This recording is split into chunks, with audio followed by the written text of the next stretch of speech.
మనం మొదటి నుంచి అనుకున్నదే. అటువైపు ఏమొచ్చేసి పెంటగాన్‌లో ఈ యొక్క పిజ్జా ఆర్డర్‌లు పెరిగాయి. మరొక వైపు ఏమొచ్చేసి ఏప్రిల్ 6వ తారీఖు వరకు గడువు పొడిగించారు. అంటే ఇరాన్ ఇప్పుడు కొంచెం రిలాక్సేషన్ అవుద్ది. ఈలోగా అమెరికా దళాలు అప్రమత్తమై వాటి యొక్క పని ఏదైతే ఉందో అంటే కర్గు ద్వీపాన్ని స్వాధీనం చేసుకోవాలా? లేకపోతే ఇరాన్‌లో ఉన్నటువంటి ఇంకే అధికారులనైనా మొత్తం కిడ్నాప్ చేయాలా? లేకపోతే హార్మోజ్ జలసంధి దగ్గర ఉన్నటువంటి ఐఆర్జీసీని పూర్తిగా నాశనం చేయాలా? ఇందులో ఏదో ఒకటి జరుగుతుంది. మొత్తానికి గట్టిగానే ఏదో ప్లాన్ చేస్తుంది అని మనతో పాటు చాలామంది మన మిత్రులందరూ కూడా ఈ విషయాన్ని అయితే చెప్పడం జరిగింది కదా.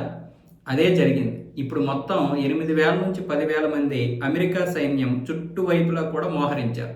మొత్తం యుద్ధ నౌకలు ఒక 3 ఎక్స్ట్రాగా రావడం, అలాగే పారామిలిటరీ దూకడం, ఇవన్నీ కూడా మొత్తానికైతే వచ్చాయి. కర్గు ద్వీపాన్ని స్వాధీనం చేసుకున్నట్లయితే ఇప్పుడు ఒక నివేదిక అయితే వచ్చింది. దాని గురించి ఇంకా పూర్తిగా ఇంటర్నేషనల్ మీడియాలో ఎక్కడ రాలేదు. ఇదంతా కూడా లోపాయికారికంగా జరిగింది అని చెప్తున్నారు. ఆల్రెడీ అమెరికా దళాలు కర్గు ద్వీపాన్ని స్వాధీనం చేసుకున్నాయి అని అంటున్నారు. ఒకవేళ అదే జరిగితే ఇరాన్ చాలా వరకు లొంగిపోయినట్లే. ఎందుకంటే ఇక్కడి నుంచే తన యొక్క వ్యాపారం చేసుకుంటుంది. ఇక్కడి నుంచే తన యొక్క చమురుని 92% ట్రేడ్ చేస్తుంది. సో ఈ యొక్క ద్వీపం గనక అమెరికా చేతిలోకి వెళ్ళిపోతే ఇప్పుడు అమెరికా చెప్పినట్లుగా ఇరాన్కి వినడం తప్ప ఇంకొక మార్గం లేదు.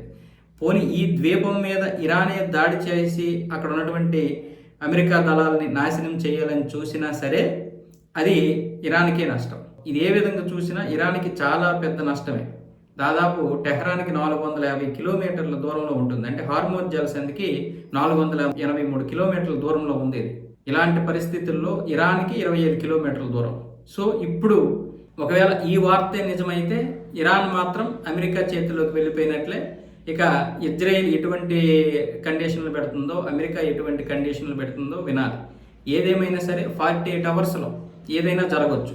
స్వాధీనం చేసుకోవచ్చు. స్వాధీనం చేసుకుంటే ఇరాన్ యొక్క కండిషన్ ఏంటి? ఇక ఇరాన్ చెప్పినటువంటి కండిషన్లకి అమెరికా విందు. ఎందుకంటే ఇప్పటికే ప్రపంచంలో అమెరికా పరువు పోతుంది. ఆ పరువు పోకుండా ఉండడం కోసం ఇప్పుడు ఇంత పెద్ద దళాలను దింపింది.